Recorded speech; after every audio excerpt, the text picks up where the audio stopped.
조선 왕실의 그림자 속 그녀는 정말 악녀였을까요? 아니면 시대의 희생자였을까요? 조선 왕실, 그 화려한 금빛 뒤편엔 늘 피할 수 없는 그림자가 드리워져 있었죠. 오늘 저희가 함께 들여다볼 이야기는 바로 그 그림자 속에서 가장 격정적인 삶을 살았던 한 여인의 발자취입니다. 과연 그녀는 역사에 기록된 대로 탐욕스러운 악녀였을까요? 아니면 혹독한 시대에 덫에 걸린 가련한 존재였을까요? 한 미천한 궁녀가 왕의 총애를 등에 업고 권력의 정점에 섰다가 비극적인 최후를 맞이하기까지 그 격동의 순간들을 통해 당시 조선 왕실과 정치의 냉혹한 이면을 파헤쳐보는 시간을 가져볼까 합니다. 이야기는 장옥정, 바로 훗날 장희빈으로 불리게 될 한 여인의 등장에서 시작됩니다. 그녀의 출신은 그리 대단치 않았습니다. 역관 집안 출신으로 엄밀히 말하면 중인 계급에 속했죠. 비록 신분은 높지 않았지만 타고난 미모와 비범한 재능을 지녔다는 이야기가 전해져 내려옵니다. 이처럼 평범한 듯 보였던 그녀의 삶은 18살 무렵 조선 왕실의 엄숙하고 거대한 궁궐에 입궐하면서 상상조차 할 수 없었던 거대한 소용돌이에 휩싸이게 됩니다. 그녀가 처음 궁에 발을 디뎠을 때의 조선은 왕권이 불안정하고 정치적 격변이 끊이지 않는 혼란의 연속이었습니다. 다음 이야기에서는 숙종의 파격적인 총애 속에서 장옥정이 후궁으로 책봉되고 아들을 낳으며 입지를 굳히는 과정들을 자세히 들여다보겠습니다. 인현왕후와의 갈등, 그리고 왕비의 자리까지 오르는 전례 없는 격변이 바로 그때 시작되죠. 지난 시간 미천한 궁녀 장옥정이 숙종의 눈에 들며 파란만장한 운명의 서막을 열었죠. 그녀의 등장은 마치 고요한 호수에 던져진 돌멩이처럼 당시 불안정했던 왕실에 거대한 파문을 일으킬 준비를 하고 있었습니다.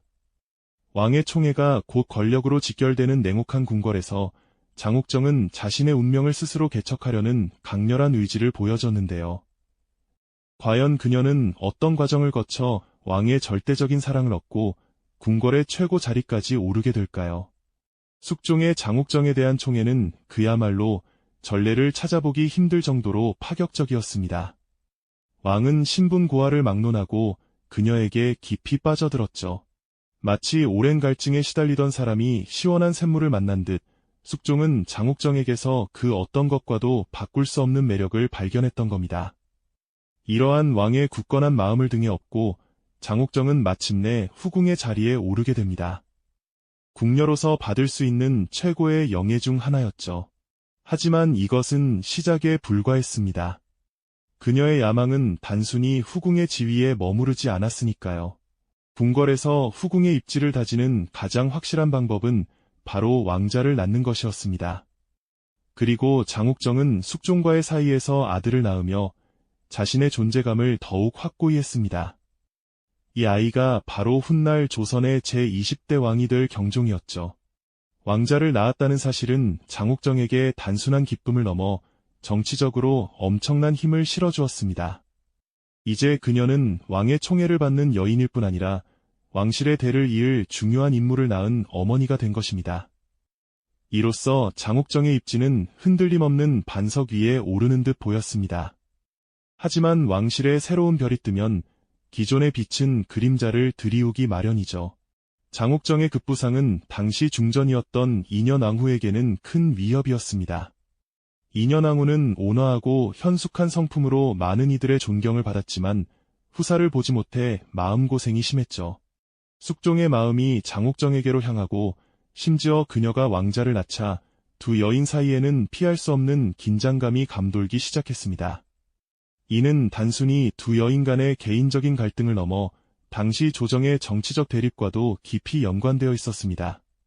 당시 조선은 서인과 남인이라는 두 거대 붕당이 치열하게 대립하고 있었죠. 장옥정이 남인 가문 출신이었던 만큼 그녀의 승승장구는 자연스럽게 남인 세력의 지지를 등에 얻게 되는 결과를 낳았습니다. 남인들은 장옥정을 통해 자신들의 정치적 입지를 강화하려 했고 이는 곧 인현왕후를 지지하는 서인 세력과의 더욱 첨예한 대립으로 이어졌습니다. 궁궐은 왕의 총애와 붕당의 이합집산이 뒤섞인 거대한 정치판이 되었고 그 중심에 장옥정이 서 있었던 겁니다. 그녀의 한 걸음 한 걸음이 조선의 정세를 뒤흔드는 거대한 파장을 일으켰습니다. 그리고 마침내 조선 역사상 전례 없는 충격적인 사건이 벌어지고 맙니다. 바로 기사왕국이라 불리는 정치적 격변이었죠. 숙종은 장옥정의 아들을 세자로 책봉하려 했고 이를 반대하는 서인 세력을 대거 숙청했습니다. 그리고 더 나아가 중전의 자리에서 인현왕후를 폐위시키는 초유의 결정을 내립니다. 왕비가 살아있는 상태에서 폐위되는 것은 당시로서는 상상하기 어려운 일이었습니다. 궁궐 전체가 충격과 혼란에 빠졌지만 왕의 의지는 그 무엇으로도 막을 수 없었죠. 인현왕후가 쓸쓸히 궁을 떠난 그 자리에는 숙종의 절대적인 총애와 남인 세력의 지지를 한몸에 받은 장옥정이 오르게 됩니다. 미천한 궁녀의 신분으로 시작해 후궁을 거쳐 마침내 조선의 국모인 왕비의 자리에까지 오른 것입니다. 이는 그녀의 개인적인 성공을 넘어 조선 왕실의 역사에 길이 남을 엄청난 사건이었죠. 장옥정은 이제 더 이상 장옥정이 아닌 조선의 국모 장희빈이 되어 역사의 이름을 새기게 됩니다. 하지만 왕비의 자리에 오른 그녀의 삶은 과연 순탄했을까요? 권력의 정점에서 그녀를 기다리는 것은 무엇이었을까요? 다음 이야기에서는 왕비가 된 장희빈이 겪게 될 위태로운 권력 유지와 그녀의 몰락을 예고하는 그림자들을 자세히 들여다보겠습니다. 왕비의 자리에 올랐다고 해서 장희빈의 앞날이 마냥 순탄했을까요? 사실 권력의 정점에서 그녀를 기다리던 것은 더 큰 불안감과 위태로움이었습니다. 미천한 신분에서 왕비가 된 그녀의 지위는 언제나 흔들릴 수 있다는 위협에 노출되어 있었죠. 그녀는 남인 세력의 든든한 지지를 등에 업고 있었지만 이는 동시에 서인 세력과의 더욱 첨예한 대립을 의미했습니다. 궁궐은 장희빈을 지지하는 세력과 여전히 폐위된 인현왕후를 그리워하는 세력으로 양분되어 그 어느 때보다 팽팽한 긴장감에 휩싸여 있었을 겁니다. 시간이 흐를수록 숙종의 마음에도 미묘한 변화의 바람이 불어오기 시작했습니다. 한때는 뜨거운 열정으로 장희빈을 왕비의 자리에 앉혔지만 이제는 그 자리가 가져온 정치적 부담과 끊임없는 파벌 다툼에 지쳐가는 모습이었죠.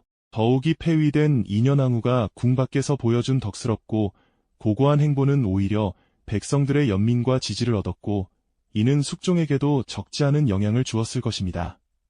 쓸쓸히 궁을 떠나 사가에서 머물던 인현왕후의 존재는 역설적으로 그녀의 부덕함을 비난하던 초기의 여론을 반전시키는 계기가 되었죠. 결국 숙종은 또 한 번 조선의 역사를 뒤흔드는 중대한 결정을 내립니다. 1694년 이른바 갑술왕국을 통해 숙종은 서인 세력을 다시 등용하고 남인 세력을 대거 축출하는 강력한 조치를 취합니다. 그리고 이 정치적 격변의 한가운데서 폐위되었던 인현왕후를 다시 왕비의 자리로 복위시키기에 이릅니다. 이는 불과 몇 년 전 인현왕후를 폐위하고 장희빈을 왕비로 책봉했던 기사왕국의 상황을 완전히 뒤집는 충격적인 사건이었죠. 궁궐 안팎은 다시 한번 거대한 소용돌이에 휘말렸습니다. 왕비의 자리에서 밀려난 장희빈은 이제 다시 희빈으로 강등되는 수모를 겪게 됩니다. 한때 조선의 국모로서 화려한 면복을 입었던 그녀는 이제 모든 사람들의 시선 속에서 초라하게 자신의 자리를 잃고 말았습니다. 권력의 정점에서 한순간에 나락으로 떨어진 그녀의 심정은 어떠했을까요? 아마도 이루 말할 수 없는 배신감과 절망감, 그리고 다시 권력을 되찾고 싶은 강렬한 욕망에 사로잡혔을 겁니다.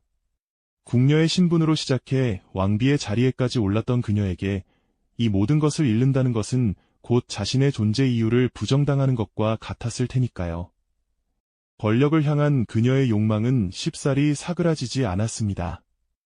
희빈으로 강등된 후에도 그녀는 어떻게든 잃어버린 것을 되찾기 위해 발버둥 쳤습니다. 하지만 숙종의 마음은 이미 완전히 돌아선 뒤였고 그녀의 입지는 갈수록 위태로워졌죠. 절박함에 내몰린 장희빈은 결국 돌이킬 수 없는 어둠의 길을 선택하고 맙니다. 바로 저주 사건의 전모가 드러나게 되는 순간입니다. 그녀는 밀실에서 은밀히 주술적인 의식에 매달렸습니다. 인현왕후를 상징하는 인형을 만들어 바늘로 찌르고 부적을 태우며 저주를 퍼부었던 것이죠. 어쩌면 이는 마지막 발버둥이자 스스로를 파멸로 이끄는 금단의 행위였을 것입니다. 하지만 은밀하게 이루어졌던 그녀의 행위는 결국 발각되고 맙니다. 궁녀들의 증언과 함께 저주의 흔적들이 속속들이 드러나면서 그동안 숨겨져 있던 장희빈의 어두운 그림자가 만천하에 밝혀지게 됩니다. 이 사건은 궁궐 전체를 충격과 공포로 몰아넣었고 숙종에게는 더 이상 그녀를 용서할 수 없는 결정적인 계기가 됩니다. 왕의 총애를 잃은 한 여인의 절박한 몸부림은 결국 그녀의 운명을 비극적인 파국으로 이끌게 되는 것이죠. 권력의 덧없음과 한 인간의 욕망이 빚어낸 이 비극적인 결말은 과연 어떻게 매듭지어질까요? 인현왕후를 저주한 사건이 명백히 드러나면서 궁궐은 그야말로 발칵 뒤집어졌습니다. 밀실에서 발견된 섬뜩한 주술의 흔적들은 누구도 부인할 수 없는 증거로 제시되었죠. 이 소식을 접한 숙종은 깊은 충격과 함께 이루 말할 수 없는 분노에 휩싸였을 것입니다. 한때 지극히 사랑했던 여인이 이제는 자신과 왕실의 근간을 뒤흔드는 금기를 저지른 장본인이라는 사실에 얼마나 참담했을까요? 왕으로서의 책임감과 인간적인 배신감이 뒤섞여 그의 마음을 짓눌렀을 겁니다. 숙종은 더 이상 좌시할 수 없었습니다.